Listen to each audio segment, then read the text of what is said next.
इस elite academy में एक अनस्पोकन रूल चलता है, असली नोबल्स जब फिश खाते हैं तो सिर्फ क्रेसेंट शेप्ड चीक मीट खाते हैं, और जो भी फिशबैक मीट खा लेता है उसे तुरंत पुअर फैमिली का किड समझ लिया जाता है। ये पूरा एक एलिट गेम है जो 4 मेजर कॉन्ग्लोमरेट्स के एयर्स ने डिजाइन किया है। हर साल 50 अंडर प्रिविलेज स्टूडेंट्स को सिलेक्ट किया जाता है ताकि वो वेल्दी नोबल फैमिलीज के मेंबर्स बनकर एक्ट करें। ये गेम पूरे 1 मंथ चलता है। अगर तुमने डिस्गाइज मेंटेन कर लिया तो ह्यूज कैश प्राइज मिलता है, लेकिन अगर एक्सपोज हो गए तो 50 ईयर्स तक उन्हीं 4 मेजर कॉन्ग्लोमरेट्स के लिए फ्री में काम करना पड़ता है। और मैं एक लो क्लास लड़का जो बैरली खुद को फीड कर पाता है, एक स्ट्रेंज एक्सीडेंट की वजह से इस एकेडमी में सिलेक्ट हो गया। उस दिन जब मैं टेक आउट डिलीवर कर रहा था, मैंने अपने हाथ में गोल्ड रिम्ड गेम इनविटेशन को देखा और स्लोली हेड डाउन कर लिया।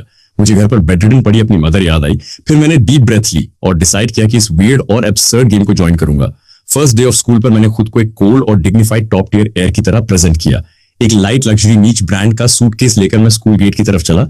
एंट्रेंस पर ऑलरेडी रिच यंग मास्टर्स और लेडीज की भीड़ लगी हुई थी। सब सिर्फ फन देखने आए थे क्योंकि आज इस एलीट गेम का ऑफिशियल स्टार्ट था।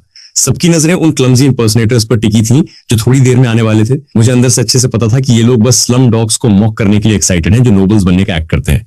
कुछ लोगों ने तो बेटिंग पूल भी लगा दिया था कि इस बार ये लोनली कॉमनर्स कितने डेज सर्वाइव करेंगे।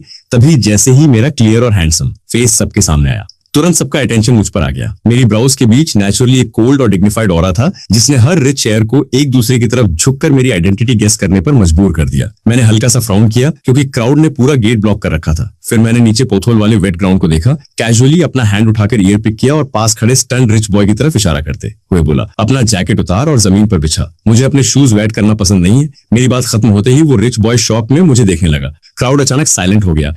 किसी की हिम्मत नहीं हुई मुझे अपोज करने की, क्योंकि इस साल गेम को और टफ बनाने के लिए एक नया ट्विस्ट ऐड किया गया था। रिटायर्ड टॉप टियर और मनी ईयर्स को भी सिविलियन स्टूडेंट्स बनकर पार्टिसिपेट करने के लिए इनवाइट किया गया था।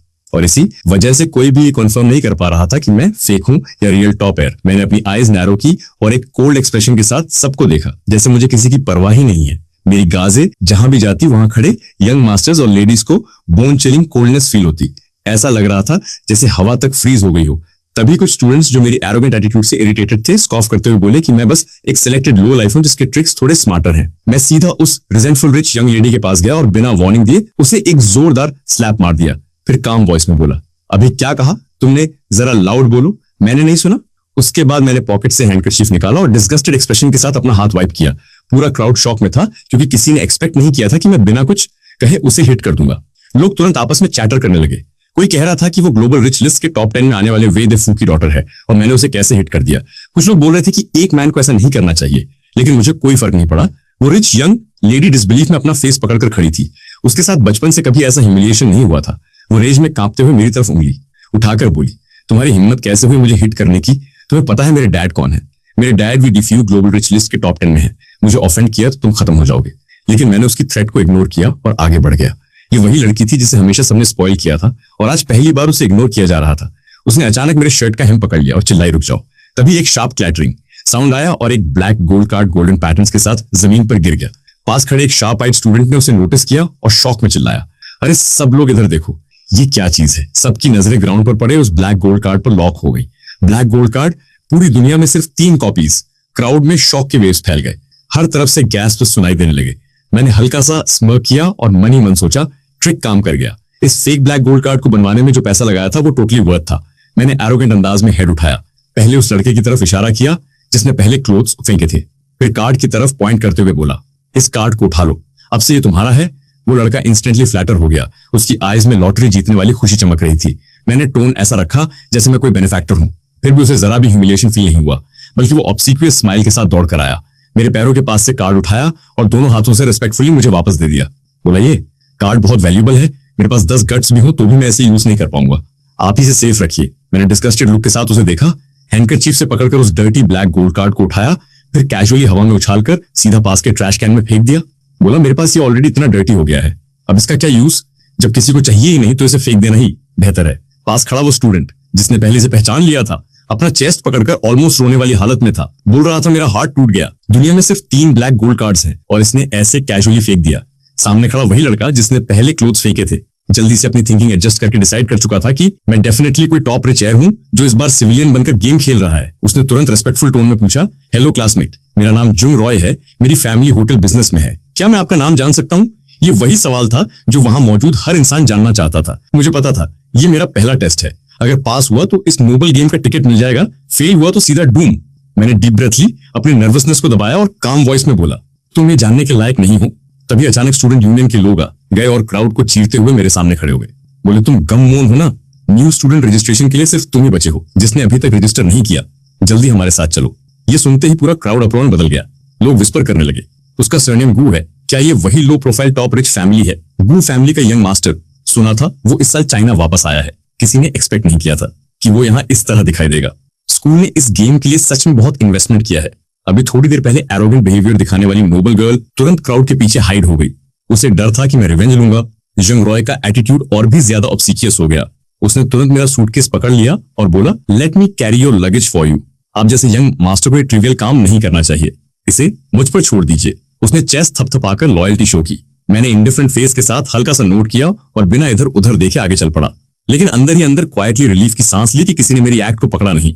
चलते चलते मैंने कैजुअली आसपास के रिच यंग मास्टर्स और लेडीज के फेसेस स्कैन किए। सबकी आईज में और साफ दिख रहा था।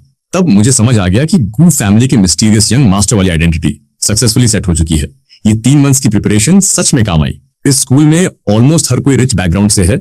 जरा सी भी गलती मेरी आइडेंटिटी एक्सपोज कर सकती है। इसलिए मैंने इंटेंशनली एक अनफैथोमेबल मिस्टीरियस फैमिली का पर्सोना चुना ताकि लोग खुद ही डर जाएं। गू फैमिली का रिसेंटली चाइना लौटे यंग मास्टर वाला टैग मेरे लिए परफेक्ट कवर बन गया।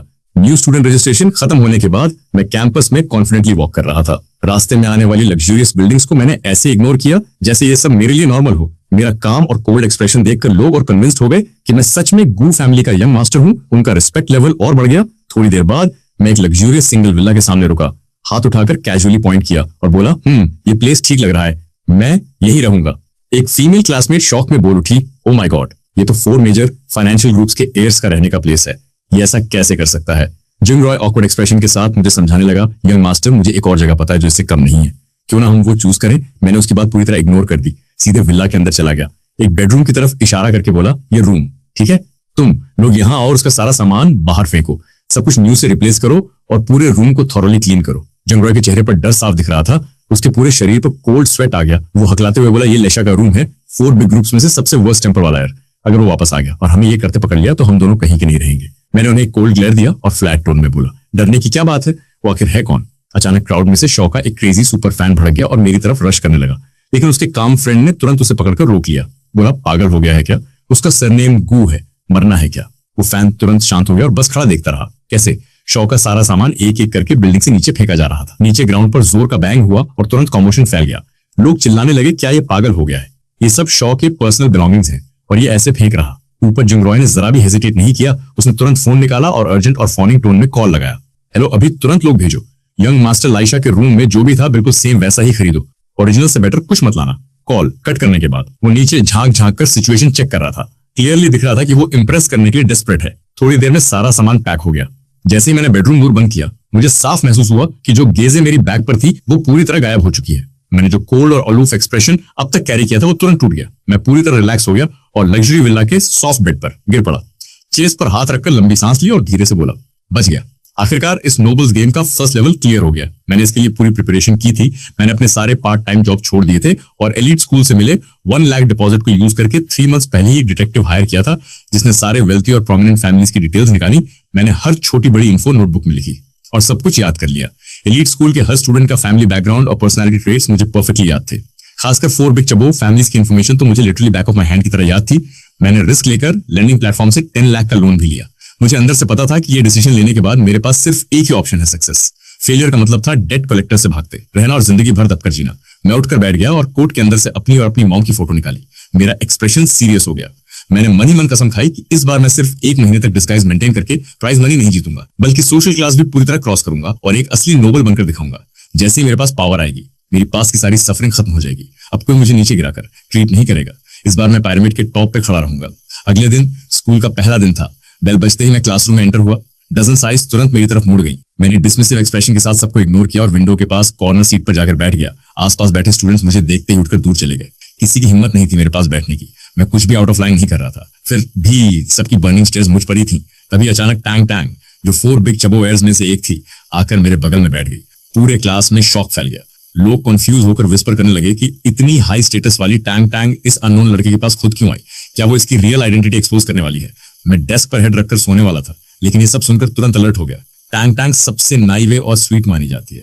मेरे लिप्स पे हल्की स्माइल आई। मुझे समझ आ गया ये हाई सोसाइटी में घुसने का परफेक्ट मौका है। मैं सीधा बैठा, उसकी तरफ मुड़ा और बिना हेजिटेशन अपना हाथ आगे बढ़ाते हुए बोला, Tang Tang I like you. जैसे ही मैंने ये कहा पूरा क्लास एक्सप्लोड हो गया। सब शॉक में चिल्लाने लगे, ये क्या हो रहा है। इसने सीधा कॉन्फेस कर दिया। टैंग टैंग भी कंफ्यूज होकर मुझे देखने लगी। तभी विंडो से आती सनलाइट मेरे फेस पर पड़ी और मेरे ऑलरेडी शार्प फीचर्स को और भी ग्लो दे दिया। टैंग टैंग ने शायद पहली बार इतना हैंडसम लड़का देखा था। वो एक पल के लिए कंप्लीटली स्टन रह गई। उसका ऑफेंडेड फीलिंग तुरंत गायब हो गया और वो शाय होकर बिहेव करने लगी। ये पूरा मोमेंट किसी ने सीक्रेटली रिकॉर्ड करके ऑनलाइन डाल दिया। थोड़ी ही देर में ये क्लिप फॉर मेजर टेबल्स के एक्सक्लूसिव लाउंज तक पहुंच गई। वहां ही होंडू कस्टम मेड लेदर सोफा पर बैठा था। उसकी ब्राउज टाइट थी और वो सीरियस एक्सप्रेशन के साथ टैंग टैंग और मेरी फोटो को घूर रहा था। वहीं जू कैजुअली बैठा कमेंट स्क्रॉल कर रहा था। तभी उसकी फिंगर अचानक रुक गई। स्क्रीन पर एक कमेंट था, यंग मास्टर गू सी। जू ने आईब्रो रेस किया और हल्की क्यूरियोसिटी के साथ बोला, यंग मास्टर गू, सेमेस्टर शुरू होते ही टैंग टैंग को कन्फेस कर दिया। टैंग फैमिली की सबसे बिलवेड डॉटर। काफी बोल्ड मूव है, लेकिन मैंने इसे पहले कभी देखा क्यों नहीं। उसके पास बैठी गोल्ड रिम ग्लासेस वाली मैच्योर और पॉइज्ड लॉन्गियन ने कैजुअली रिप्लाई किया, वो अब तक अब्रॉड ही था, इसलिए तुमने उसे नहीं देखा। इसमें इतना रिएक्ट करने की जरूरत नहीं है। लेकिन जैसे ही इयन की नजर फोरम पर उस अलूफ यंग मैन पर पड़ी, उसकी आईज में एक सेकंड के लिए सरप्राइज फ्लिकर हुआ। उसने साइलेंटली अपनी फिस्ट क्लेंच की, लेकिन बाहर से बिल्कुल नॉर्मल बिहेव करती रही। चीहन अभी भी फोन की स्क्रीन को घूर रहा था। कंफ्यूज्ड एक्सप्रेशन के साथ सोच रहा था कि इतने सालों से लो प्रोफाइल रखने वाली टॉप टियर फैमिलीज के बारे में भी कुछ ना कुछ पब्लिक इंफॉर्मेशन होती है, तो फिर इस लड़के के बारे में कुछ भी क्यों नहीं। उसकी ये कंफ्यूजन पास बैठे बोर्ड लेया की क्यूरियोसिटी को ट्रिगर कर देती है। वो तुरंत आगे झुककर फोन स्नैच कर लेता है। हैंजो रिएक्ट भी नहीं कर पाता और फोन उसके हाथ से चला जाता है। लेया दूसरे सोफा पर जंप करके बैठ जाता है और फोटो जूम करता है। सनलाइट में विंडो के पास बैठा वो स्टनिंग यंग मैन स्क्रीन पर साफ दिखता है। लेया का जाओ लिटरली ड्रॉप हो जाता है। डिसबिलीफ से भरी आवाज में बोलता है, ये क्या है, कोई इतना इंसेनली गुड लुकिंग कैसे हो सकता है, इतना अनफॉरगेटेबल फेस, और हम आज तक इसके बारे में नहीं जानते। ये पॉसिबल ही नहीं। की भी तुरंत एग्री करता है। लॉजिकली देखा जाए तो इसके लुक्स के लेवल पर कोई अननोन नहीं रह सकता। इसमें जरूर कोई हिडन सीक्रेट है। इयन कामली अपने ग्लासेस एडजस्ट करते हुए बोलती है, तुम लोग आजकल थोड़ा अलग बिहेव कर रहे हो। पहले कभी ऐसी चीजों में इंटरेस्ट नहीं लिया। ची हांजो एक पल के लिए फ्रीज होता है, फिर कैजुअली डिनाई कर देता है, कुछ नहीं, बस टाइम पास कर रहा था, रैंडम गेसेस। लेकिन लिया को अब किसी की बात सुनाई नहीं दे रही। उसकी नजरें स्क्रीन पर जमी है। उसकी फिंगर धीरे धीरे उस लड़के के फेस की आउटलाइन ट्रेस कर रही है। लिप्स पर हल्की स्मर्क है। वो धीमे से बोलता है, ये नया गाय स्कूल में काफी इंटरेस्टिंग है। दूसरी तरफ लंच टाइम पर पूरा क्राउड कैफेटेरिया की तरफ मूव करता है। मैं कॉर्नर में बैठा अपनी प्लेट में रखी स्टीम्ड ग्रुपर को देख रहा हूँ। एक सेकंड के लिए फ्रीज हो जाता हूँ, क्योंकि इस इलीट स्कूल का अनस्पोकन रूल मुझे याद आ जाता है। असली नोबल्स सिर्फ फिश के गिल्स के पास वाला क्रेसेंट शेप्ड मीट खाते हैं। अगर किसी ने फिशबैक मीट खा लिया तो तुरंत एक्सपोज। ये इस रिच गेम का सेकंड टेस्ट है। बहुत सारे इंपोस्टर्स इसी टेस्ट में पकड़े गए और पब्लिकली डिस्ग्रेस हुए। मैंने इसके लिए पहले से तैयारी की थी। पूरे 2 वीक्स घर पर प्रैक्टिस की थी। मैं स्ट्रेट फेस मेंटेन करते हुए चॉपस्टिक्स को केयरफुली क्रेसेंट मीट की तरफ बढ़ाता हूँ और महसूस करता हूँ कि आसपास की इंटेंस स्टेयर्स थोड़ी कम हो गई हैं। तभी टैंग टैंग अपनी ट्रे लेकर मेरे सामने आकर बैठ जाती है। वो कैजुअली बात शुरू करती है, इयन तुम भी फिश पसंद करते हो, क्या कोइंसिडेंस है, मुझे भी फिश बहुत पसंद है। मैं बिना ऊपर देखे बस हल्का सा नोट करता हूँ। मैंने पहले ही उसे बता दिया था कि क्लासरूम में कन्फेशन सिर्फ जोक था, लेकिन सरप्राइजिंगली टैंग टैंग तब से मेरे साथ चिपक गई है। वो एक्साइटेड होकर लगातार एलीट स्कूल की गॉसिप शेयर करती रहती है। उसका रिलैक्स वाइब मुझे भी थोड़ा कंफर्टेबल कर देता है और मैं धीरे धीरे अपना गार्ड डाउन करने लगता हूँ। तभी मेरी चॉपस्टिक स्लिप हो जाती और ऑलमोस्ट फिशबैक मीट की तरफ चली जाती है। मेरा दिल एकदम जोर से धड़कने लगता है। फोरहेड पर कोल्ड स्वेट आ जाता है। 2 हफ्ते की प्रैक्टिस के बावजूद 10 साल की हैबिट इतनी आसानी से नहीं जाती। ये पुअर इंस्टिंक्ट है। तभी टैंग टैंग तुरंत मेरा हाथ रोक देती है। वो सोचती है कि मैं रूल्स नहीं जानता क्योंकि मैं अब्रॉड से आया हूँ। वो काइंडली समझाती है, फिशबैक मीट मत लो। हमारे स्कूल में रूल है कि सिर्फ क्रेसेंट मीट खाते हैं, नहीं तो लोग पुअर फैमिली का समझेंगे। लकीली टैंग टैंग बहुत नाइव है और मेरी फेक आइडेंटिटी पर पूरी तरह ट्रस्ट करती है, नहीं तो मैं अभी एक्सपोज हो जाता। मैं तुरंत अपने एक्सप्रेशन को कंट्रोल करता हूँ। चॉपस्टिक्स की डायरेक्शन बदलता हूँ और परफेक्टली क्रेसेंट मीट उठाकर माउथ में डालता हूँ। च्यू करते हुए हल्की स्माइल देता हूँ और बोलता हूँ, खाना वेस्ट करना गलत है। टैंग टैंग रिलीफ में अपनी चेस्ट थपथपाती है और बोलती है, मुझे पता था ब्रदर गू ऐसा नहीं करेगा। वो तो बस फूड वेस्ट नहीं करना चाहता था। कितना जेंटल है, शायद मुझे उस पर क्रश हो रहा है। उसी समय ऊपर एक्सक्लूसिव लेट नाइट कैंटीन में बैठे 4 टॉप टाइकून फैमिलीज में से वाइशाल ने मेरे उस नियर मिस्टेक को नोटिस कर लिया था। उसने अपने लिप्स को हल्का सा कर्ल किया और एक एम्बिगुअस स्माइल के साथ सामने बैठे हंचो की तरफ देखा। हंचो, तुमने नोटिस किया, अभी वो गू वाला लड़का फिशबैक मीट खाने वाला था। हंचो ने अपने हाथ में वाइन ग्लास को धीरे से स्वर्ल किया और नीचे बैठे उस एलूफ लड़के को सस्पिशियस क्यूरियोसिटी से देखा। फिर काम टोन में बोला, थोड़ा सस्पिशियस तो है, लेकिन अब्रॉड की लाइफस्टाइल ज्यादा लेट बैक होती है, उसके लिए ऐसा करना इतना वियर्ड भी नहीं है। यानी आईब्रो रेज किया। डिसबिलीफ साफ दिख रहा था। Oh really? लेकिन इस फेमस गू फैमिली के यंग मास्टर में मेरी इंटरेस्ट अब और बढ़ गई है। इतना बोलकर वो अचानक खड़ा हुआ और सीधे नीचे कैफेटेरिया की तरफ बढ़ गया। उसी वक्त मैं डाइनिंग टेबल पर बैठा एलिगेंटली खाना खा रहा था। टैंग टैंग एक्साइटेड होकर मुझे 4 टॉप टाइकून फैमिलीज की स्टोरी सुना रही थी। तभी अचानक एक टॉल शैडो ने कैंटीन की लाइट ब्लॉक कर दी। मैंने और टैंग टैंग ने एक साथ ऊपर देखा। सामने ली शाओ खड़ा था। उसका कॉकी और कैफरी एटीट्यूड साफ दिख रहा था। उसने नीचे झुककर मेरी प्लेट देखी जहां ग्रुपर का ऑलमोस्ट सारा क्रेसेंट मीट खत्म हो चुका था। उसने प्रोवोकेटिवली स्माइल करते हुए कहा, क्या हुआ यंग मास्टर गू? अभी अभी कंट्री वापस आए हो इसलिए रूल्स नहीं पता। चाहो तो मैं सिखा दूं। पूरे कैफेटेरिया का अटेंशन तुरंत हमारी तरफ आ गया। सबने चॉपस्टिक्स नीचे रख दिया और क्यूरियोसिटी से देखने लगे।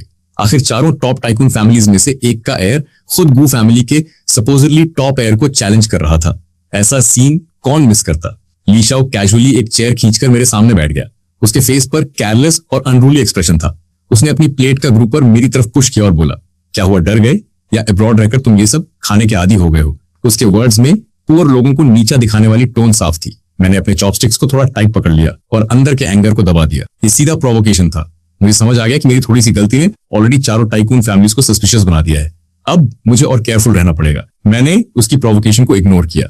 कामली हैंडकरचीफ निकाला, माउथ वाइप किया और कोल्ड नजरों से उसकी तरफ देखा। फिर फ्लैट वॉइस में बोला, तुम वहां नोज घुसा रहे हो जहां तुम्हारा कोई काम नहीं। क्या तुम्हें मुझ पर क्रश है? जैसे ही मैंने ये कहा पूरा क्राउड मामर करने लगा। किसी को विश्वास नहीं हुआ कि मैंने इतनी बड़ी इंसल्ट कर दी। ली शाओ का फेस तुरंत रेड हो गया।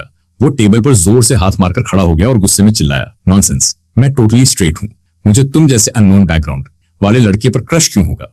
मैंने बिना रिएक्ट किए कामली अपनी प्लेट उठाई, खड़ा हुआ और कंटेम्प्चुअस एक्सप्रेशन के साथ उसकी तरफ देखा। हाँ सही कहा, तुम मेरे लायक भी नहीं हो। इतना कहकर मैं मुड़ा और वहां से चला गया। पीछे ली शाओ गुस्से से कांपता हुआ मेरी तरफ उंगली दिखा रहा था। टैंग टैंग जल्दी से मेरे पीछे आई और जाते हुए ली शाओ को देखकर धीमे से बोली, अच्छा हुआ, किसने कहा था बिना वजह पंगा लेने को? ऊपर बैठे हंचो ने ये पूरा सीन देखा और शॉक्ड रह गया। उसे उम्मीद नहीं थी कि ली शाओ इतनी जल्दी हार जाएगा। हंचो ने वाइन ग्लास को धीरे से घुमाया और उसके लिप्स पर मीनिंगफुल स्माइल आई। इंटरेस्टिंग, चीजें अब और मजेदार हो रही हैं। मैं वापस क्लासरूम में आकर क्लास स्टार्ट होने का वेट करने लगा। तभी अचानक मेरे फोन पर एक वियर्ड मैसेज आया। लिखा था, केयरफुल रहो, अभी ली शाओ की काफी इंसल्ट हुई है, वो तुम्हें आसानी से नहीं छोड़ेगा। मुझे नहीं पता था ये मैसेज किसने भेजा, लेकिन अंदाजा था कि जो लोग ली शाओ को सीधे नाम से बुला सकते हैं वो सिर्फ बाकी टॉप टाइकून फैमिलीज के एयर्स ही हैं। मैंने थोड़ा सोचा, लेकिन समझ नहीं आया कि उनमें से कौन मेरी हेल्प करेगा। काफी देर तक सोचने के बाद भी कोई आंसर नहीं मिला तो मैंने फोन रख दिया और फिलहाल इस बात को साइड में कर दिया, क्योंकि जिसने भी वार्निंग दी है वो अभी के लिए मुझे हार्म नहीं करेगा। अगले कुछ दिनों में मैसेज सही साबित हुआ। ली शाओ बार बार मेरे सामने आने लगा अटेंशन के लिए। उसने सीधे अटैक नहीं किया, लेकिन उसके ट्रिक्स और ज्यादा इरिटेटिंग थे। कभी मेरे डेस्क में रैट्स डाल देता, कभी चेयर पर चिली वाटर डाल देता, या जानबूझकर रिच लोगों की इनसाइडर बातें मेरे सामने बोलता। लेकिन ये सब ट्रिक्स मुझ पर काम नहीं कर पाए। मैंने भी उसे सेम तरीके से जवाब दिया और हर बार उसे शट डाउन कर दिया। धीरे धीरे सिचुएशन ऐसी हो गई कि स्कूल में जो भी प्रैंक होता उसका ब्लेम सीधे उसी पर जाता। आखिरकार ली शाओ इतना परेशान हो गया कि कुछ दिनों के लिए लो प्रोफाइल में चला गया और मुझे डिस्टर्ब करना बंद कर दिया। देखते ही देखते हाफ मंथ गुजर गया और गेम अपने फाइनल स्टेज में एंटर कर गया। मैं उस ह्यूज कैश प्राइज के और करीब पहुंच गया। इस दौरान टैंग टैंग के साथ मेरा बॉन्ड और स्ट्रॉन्ग होता गया। मेरी गू फैमिली के यंग मास्टर वाली आइडेंटिटी की वजह से अब बहुत सारे रिच और पावरफुल फैमिलीज मेरे आसपास घूमने लगे थे। सब मुझे इंप्रेस करने और फेवर लेने की कोशिश कर रहे थे। मेरा वॉलेट दिन ब दिन हैवी होता जा रहा था। सब कुछ परफेक्टली मेरे फेवर में जा रहा था। लेकिन सच ये है कि कोई भी फ्लॉ हमेशा छुपा नहीं रह सकता। जुंग रुई, वही लड़का जिसने शुरू में मेरा लगेज कैरी किया था, उसने धीरे धीरे नोटिस करना शुरू कर दिया कि मेरे अंदर कुछ ऑफ है। उसने ऑब्जर्व किया कि मैंने एक ही आउटफिट एक वीक में 2 बार पहन लिया। रिच स्पॉइल्ड किड्स के लिए ये बहुत बड़ा रेड फ्लैग होता है। एक दिन पी क्लास के बाद मुझे अचानक लगा कि मेरा बैकपैक किसी ने चेक किया है। मेरा दिल तेजी से धड़कने लगा। मैंने पैनिक में चारों तरफ देखा और तुरंत मेरी नजर जुंग रुई पर जाकर रुकी, जो क्वाइटली भागने की कोशिश कर रहा था। उसी मोमेंट मैं पूरी तरह अलर्ट हो गया। भले ही मैंने नोबल से जुड़ी सारी इंफॉर्मेशन पहले ही सेफ हाइड कर दी थी, लेकिन मुझे पता था जुंग रुई जैसे लोग जो शुरू में सबसे ज्यादा चापलूसी करते हैं वही मौका मिलते ही बैकस्टैप करते हैं। अगर उसे पता चल गया कि मैं एक नॉर्मल लड़का हूं जो पहले 2 वक्त का खाना भी अफोर्ड नहीं कर पाता था, तो वो डेफिनेटली मुझे डिस्ट्रॉय करने में कोई कसर नहीं छोड़ेगा। क्लास के दौरान जुंग रॉय जानबूझकर मेरी तरफ झुककर लाउड वॉइस में बोला, यंग मास्टर गू, ये लिमिटेड एडिशन स्नीकर्स आपने 3 दिन से पहने हुए हैं, चेंज क्यों नहीं किए? गू फैमिली इतनी बड़ी है, क्या आपके पास नए शूज खरीदने के पैसे नहीं है? पूरा क्लास तुरंत मेरी तरफ देखने लगा। विस्पर्स फैलने लगे, हाँ हमने भी नोटिस किया ये शूज बार बार पहनता है। क्या ये सच में गू फैमिली का एयर है या कोई फेक कॉमनर? जुंग रॉय के फेस पर स्मग स्माइल आ गई। साफ था उसने ये सब इंटेंशनली किया था ताकि मैं पब्लिक में स्लिप कर जाऊं। मैंने कैजुअली आईब्रो रेज किया और स्कॉफ करते हुए बोला, तुम्हें इतना बेसिक भी नहीं पता, ये शूज फेमस इंटरनेशनल डिजाइनर के कस्टम मेड है। ये डिस्ट्रेस स्टाइल है, हर पैर स्पेशल टेक्निक से बनाया जाता है। जितना ज्यादा वॉर्न दिखे उतना ज्यादा वैल्यूएबल होता है। जुंग रुई ने तुरंत रिजेक्ट कर दिया। उसे लगा मैं ब्लफ कर रहा हूं। उसने हंसते हुए कहा, बंद करो, ये फेक बात है, ऐसा कोई स्टाइल नहीं होता, जरूर तुमने ये चीप कॉपी कहीं से खरीदी है। कुछ लोग उसकी बात मानने लगे, लेकिन तभी एक नॉलेजेबल स्टूडेंट शॉक में बोल उठा, मुझे पता है ये कौन से शूज हैं, ये मास्टर केविन के फाइनल वर्क हैं, जो अभी रिसेंटली कंट्री वापस आए हैं। पूरी दुनिया में सिर्फ 3 पेयर्स हैं। ये सुनते ही पूरा क्लास स्टन रह गया। लोगों को यकीन नहीं हो रहा था कि ऐसे शूज भी होते हैं जो जितने पुराने दिखें उतने वैल्यूबल हों। जो रूही का कॉन्फिडेंस टूट गया, वो पीछे हट गया। उसके फेस पर शॉक साफ दिख रहा था। मैं अंदर ही अंदर स्माइल कर रहा था, क्योंकि यही वो मोमेंट था जिसका मैं वेट कर रहा था। जिस दिन उसने मेरा बैग चेक किया, उसी दिन मुझे समझ आ गया था कि वो मुझे एक्सपोज करने की कोशिश करेगा, इसलिए मैंने पहले से काउंटर प्लान तैयार कर लिया था। मैंने एक प्राइवेट इन्वेस्टिगेटर हायर किया था जिसने पता लगाया कि मास्टर केविन के शूज कहाँ हैं। पता चला एक पैर म्यूजियम में डिस्प्ले पर है। मैंने अपनी फेक रिच आइडेंटिटी का यूज करके म्यूजियम मैनेजर को इंटिमिडेट किया और अपनी सारी बची हुई मनी खर्च करके 3 दिन के लिए वो शूज रेंट पर लिए। मैंने जानबूझकर वही शूज बार बार पहने ताकि जो डाउट करे और पब्लिक में मुझे कॉल आउट करे, ताकि मैं उसी के ट्रैप को यूज करके अपनी आइडेंटिटी और स्ट्रांग बना सकूं। अब कोई भी ये क्वेश्चन नहीं करेगा कि मैं सेम क्लोथ्स रिपीट क्यों करता हूं। सब यही सोचेंगे कि ये भी कोई एक्सपेंसिव कस्टम पीस है जो उनकी रीच से बाहर है। ये प्लान एक साथ 2 फायदे दे रहा था। मैंने जुंग रूई का हाथ पकड़ा और उसे जोर से जमीन पर पटक दिया। फिर वो ब्रिक उठाई जो मैंने पहले से रेडी रखी थी। मेरी आईज में ठंडी क्रूरता थी। मैंने पूछा कौन सा हाथ यूज किया था मेरे बैग में घुसने के लिए। जुंग रूई पूरी तरह डर गया। उसका फेस पर्पल पड़ गया। उसे रियलाइज हो गया कि उसने किसी डेंजरस इंसान को छेड़ दिया है, लेकिन मुझे उसकी हालत से कोई फर्क नहीं पड़ा। जब उसने जवाब नहीं दिया तो मैंने बिना हेजिटेशन उसका रिस्ट तोड़ दिया और वहां से चला गया। ये खबर पूरे स्कूल में लाइटनिंग स्पीड से फैल गई। दूसरी तरफ एक्सक्लूसिव लाउंज में 4 मेजर फाइनेंशियल जायंट्स बैठे नोबल गेम के रूल्स डिस्कस कर रहे थे। शी हंजो कैजुअली पेन घुमा रहा था। तभी लिंग ईयन ने साइलेंस तोड़ा और बोली, इस बार के रोल प्लेयर्स काफी केपेबल हैं। इतना टाइम हो गया फिर भी कुछ लोग एक्सपोज नहीं हुए। दूसरे ने एग्री करते हुए कहा, डिफिकल्टी बढ़ाने का टाइम आ गया है। लेकिन टैंग टैंग को ये नोबल गेम बिल्कुल पसंद नहीं था। उसने बोर होकर कहा, ये सब बहुत बोरिंग है, तुम लोग डिस्कस करते रहो, मुझे ब्रदर गुनगुन के पास जाना। इतना कहकर वो इम्पेशेंटली उठी और बाहर चली गई। लाशाओ ने जैसे ही गुनगुन का नाम सुना, उसकी आईज में एक शार्प कनिंग चमक आई। लिप्स के कॉर्नर पर मिस्चीवियस स्माइल उभर आई। वो थोड़ा आगे झुका और धीमी आवाज में बाकी 2 एयर्स के कान में कुछ विस्पर किया। उसकी प्लान इतनी इंटरेस्टिंग थी कि तुरंत अप्रूव हो गई। लिंग ईयन ने ऊपर से तो कोई खास रिएक्शन नहीं दिया, लेकिन अंदर ही अंदर उसने भी हल्का सा नोट कर दिया। गेम अब एक नए लेवल पर जाने वाला था। दूसरी तरफ मैं अपने बेडरूम के सॉफ्ट बेड पर पड़ा हुआ था। फोन की स्क्रीन को घूर रहा था जहां बैलेंस डेंजरसली लो दिख रहा था। जुंगली सिचुएशन को मैंने स्मार्टली हैंडल तो कर लिया था, लेकिन उसके चक्कर में मेरी पूरी सेविंग्स ऑलमोस्ट खत्म हो चुकी थी। अब मेरे लिए सबसे बड़ा प्रॉब्लम था पैसे अरेंज करना, क्योंकि गेम खत्म होने में अभी भी ऑलमोस्ट 1 वीक बाकी था। मैं दिमाग लगाकर हर पॉसिबल तरीका सोच रहा था मनी अर्न करने का। तभी अचानक फोन पर नोटिफिकेशन आया। मैंने तुरंत मैसेज खोला।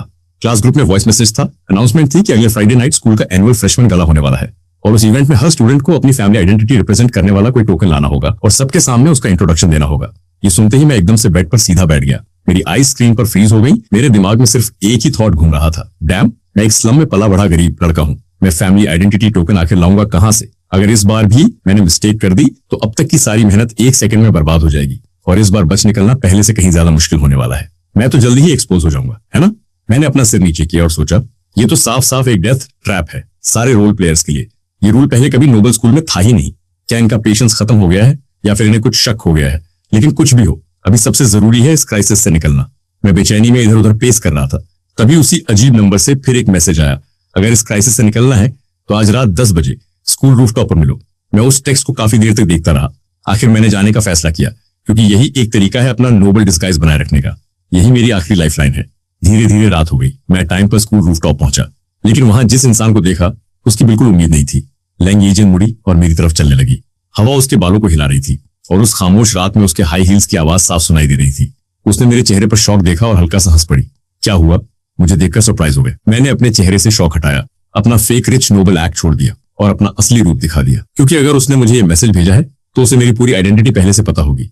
अब प्रिटेंड करने का कोई मतलब नहीं था। मैं उसके सामने खड़ा था, उसकी खूबसूरती देखकर भी कंफ्यूज था। मैंने सिर हिलाया, मैं समझ नहीं पा रहा, तुम मेरी हेल्प क्यों कर रही हो? लेंग येजियन ने एक जड़े पेंडेंट निकाला जिस पर गू फैमिली का सिंबल बना हुआ था। उसने वो मुझे देते हुए कहा, ये गू फैमिली की यंग मास्टर का पर्सनल जड़े पेंडेंट है, असली नहीं है, बस रिप्लिका है, लेकिन उन डिम विटेड रिच नोबल्स को बेवकूफ बनाने के लिए काफी है। मैं 1 सेकंड के लिए फ्रीज हो गया। मैंने उसे लेने की हिम्मत नहीं की। ये देखकर उसने मेरा हाथ पकड़ा और पेंडेंट मेरे हाथ में रख दिया। ले लो, ये तुम्हारे लिए थैंक यू गिफ्ट है जो तुमने 10 साल पहले किया था। तुमने एक छोटी लड़की को एली में बचाया था और खुद ऑलमोस्ट मर गए थे। उसके इतना कहते ही मेरे दिमाग में मेमोरीज फ्लड हो गई। मुझे अचानक 10 साल पहले की वो रात याद आ गई जब मैंने एक छोटी लड़की को थग से घिरा हुआ देखा था। मौका देखकर मैं तुरंत उसे बचाने दौड़ पड़ा, लेकिन वो लोग ज्यादा थे। लड़की तो बचकर निकल गई, लेकिन मुझे बुरी तरह पीटा गया। तभी लैंग येजियन की ठंडी आवाज ने मुझे वापस रियलिटी में खींच लिया। मैंने कभी नहीं सोचा था कि तुमसे यहाँ फिर मिलूंगी। मैं होश में आया, मैंने वो जड़े पेंडेंट ले लिया और उसे एक सिंसियर स्माइल दी।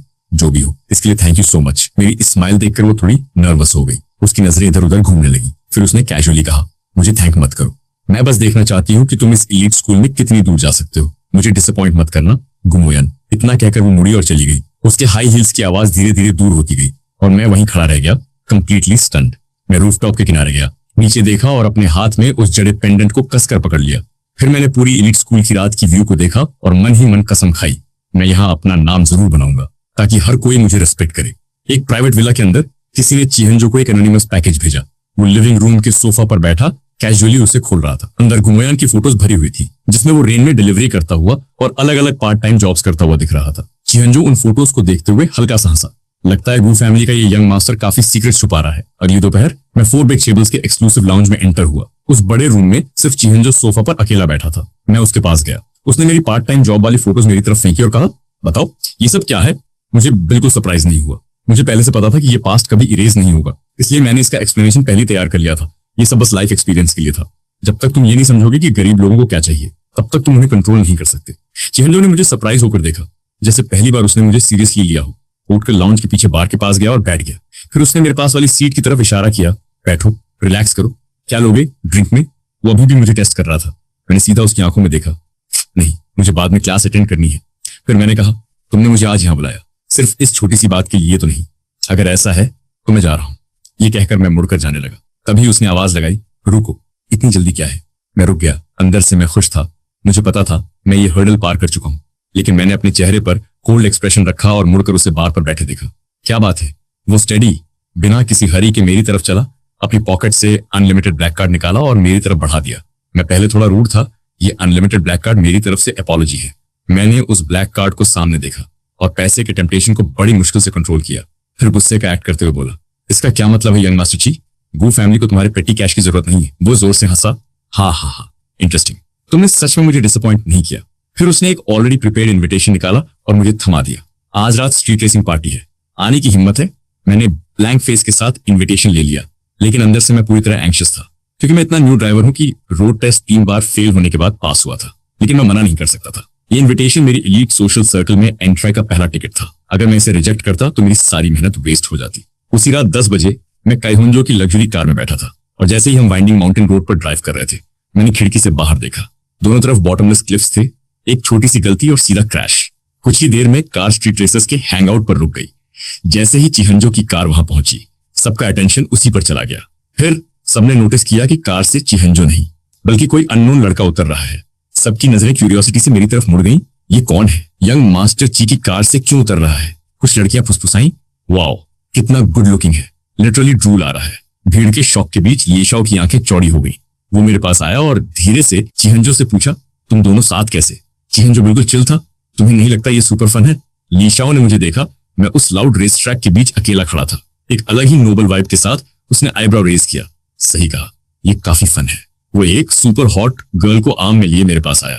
यंग मास्टर गू, क्या सरप्राइज है? सुना है ओवरसीज में तुमने बहुत गोल्ड मेडल्स जीते हैं, कुछ रेसेस ज्वाइन करोगे? मैं कुछ सेकंड्स चुप रहा। मुझे पता था मैं बच नहीं सकता, लेकिन मैं जवाब नहीं दे रहा था तो उसे लगा मैं मना कर रहा हूँ। उसने पास खड़ी कार की तरफ इशारा किया। कार नहीं है? नो प्रॉब्लम, मेरी स्पेयर ड्राइव कर लो, टॉप टियर परफॉर्मेंस है। मैंने उस डायरेक्शन में देखा। एक बेहद कलरफुल बुगाटी मेरी आंखों के सामने थी, इतनी फ्लैशी कि पीकॉक जैसी लग रही थी। मैंने हल्का सा स्mirk किया। मुझे रेस कार्स का ज्यादा नॉलेज नहीं था, लेकिन इतना समझ गया कि ये कार रिलायबल नहीं है। लेशाओ जानबूझकर मुझे टेस्ट कर रहा था। उसने अपने साथ खड़ी लड़की को साइड किया, झुककर मेरी आंखों में देखा। फेमस यंग मास्टर गू, डर तो नहीं लग रहा? वो जोर से हंसा। बाकी नोबल्स भी हंसने लगे। मैं पूरी तरह स्टक हो चुका था। तभी लैंग यूएजियन रेसिंग सूट में बाहर आई। उसने लेशाओ को साइड किया और मेरे सामने खड़ी हो गई। लेशाओ, ये जंग कार लेकर आए हो, आंखों को पेन दे रही है। ये मैटर मेरे और यंग मास्टर गू के बीच है, तुम बीच में क्यों आ रहे हो? उसने सबको इग्नोर किया। मेरी तरफ देखकर सॉफ्टली मुस्कुराई। मैं भी यंग मास्टर गू की ड्राइविंग स्किल्स देखना चाहती हूँ। ऐसा करते हैं, मैं तुम्हारी को पायलट बनती हूँ। पूरा क्राउड शॉक हो गया।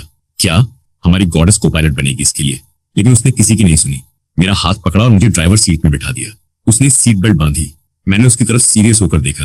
तुम श्योर हो मैंने अभी रिसेंटली लाइसेंस लिया है? सेफ्टी गारंटी नहीं कर सकता। वो बोली, इट्स फाइन, मुझे तुम पे ट्रस्ट है और मैंने इस कार में स्पेशल मॉडिफिकेशंस पहले ही कर रखे हैं।